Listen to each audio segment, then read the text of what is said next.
এই পৃথিবীতে বিগত দিনেও বাঁচতে পারো নাই, ভবিষ্যতেও বাঁচতে পারবে না ইনশাআল্লাহ।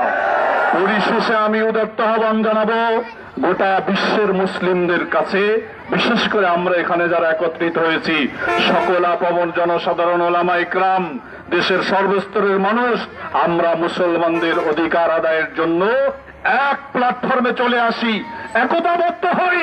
বিশ্বের ইহুদি খ্রিস্টানেরা, ইসলামের দুশমনেরা পালাতে বাধ্য। আল্লাহ পাক আমাদের সকলকে কবুল করুন, আজকের আমাদের এই আয়োজনকে কবুল করুন। আখির দাওয়ানা আলহামদুলিল্লাহি রাব্বিল আলামিন। আসসালামু আলাইকুম। ইন্নাল হামদুলিল্লাহ। সম্মানিত তাওহীদি জনতা, আপনারা প্রত্যেকেই অবগত আছেন, প্রত্যেকেই জানেন,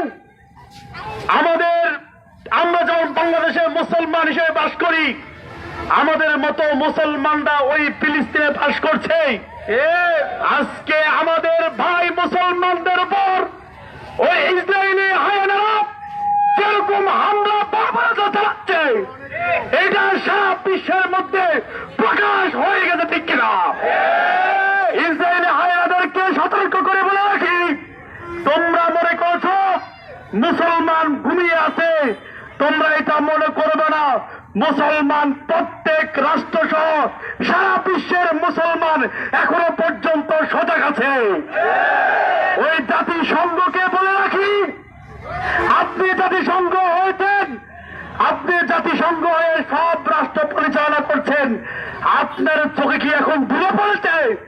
আপনি কি এখন চোখে দেখেন না ফিলিস্তিনের উপর, হামাসের উপর, গাজার উপর, মুসলমানদের উপর যে নির্যাতন চালাচ্ছে?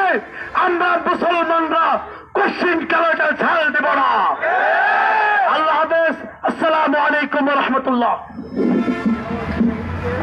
সংগ্রামী তাওহীদি জনতা, এই বিশাল সমুদ্রে এই পর্যায়ে বক্তব্য নিয়ে আসছেন জনাব হাফেজ মাওলানা মুফতি শফিকুল ইসলাম।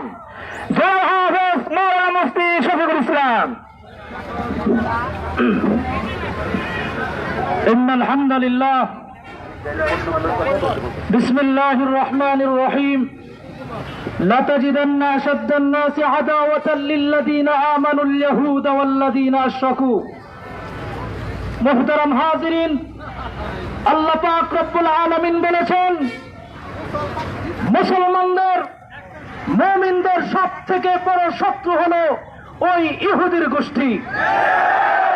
মুহতারাম হাজিরিন, আমার ভাইরা আজকে ফিলিস্তিনে মার খাচ্ছে, আমার মা বোনদের ইজ্জত লুণ্ঠন করছে, মুসলমানদের ঐতিহ্য, মুসলমানদের নিদর্শন আল আকসাকে তারা দখল করার জন্য সর্বোচ্চ প্রচেষ্টা করছে।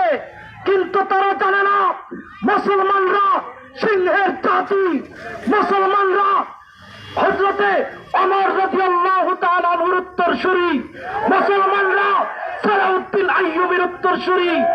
তারা জানে না মুসলমানরা যখন একবার তারা দিবে, তাদের ইহুদি নয়, খ্রিস্টান নয়, ইসলাম বেঁচে রেখে সবকিছু ধ্বংস হয়ে যাবে, ধ্বংস হয়ে যাবে। মুসলমান ইমানদার, আজকে আমার ভাই, আমার মা বোনেরা আজকে ফিলিস্তিনে মার খাচ্ছে, আমরা তাদের বিরুদ্ধে যুদ্ধ করতে পারছি না, ফিলিস্তিনের পক্ষে যুদ্ধ করতে পারছি না, কিন্তু আজকে বাংলার জমিনে আমরা এতটুকু করতে পারবো, তাদের জন্য রাত্রিবেলায় 2 রাকাত নামাজ আদায় করে একটু আহাজারি করে আল্লাহর কাছে মুসলিম ভাই বোনদের জন্য দোয়া করতে পারবো তো ইনশাআল্লাহ। আমরা সকলে তাদের পণ্যগুলোকে একটু বয়কট করতে পারবো তো ইনশাআল্লাহ। আমরা আমাদের ভাই বোনদের জন্য নিজের জীবনের সর্বোচ্চ রক্ত দিয়ে, জীবন দিয়ে মুসলমান ভাইদেরকে আল আকসাকে হেফাজত করেই ছাড়বো ইনশাআল্লাহ, ইনশাআল্লাহ।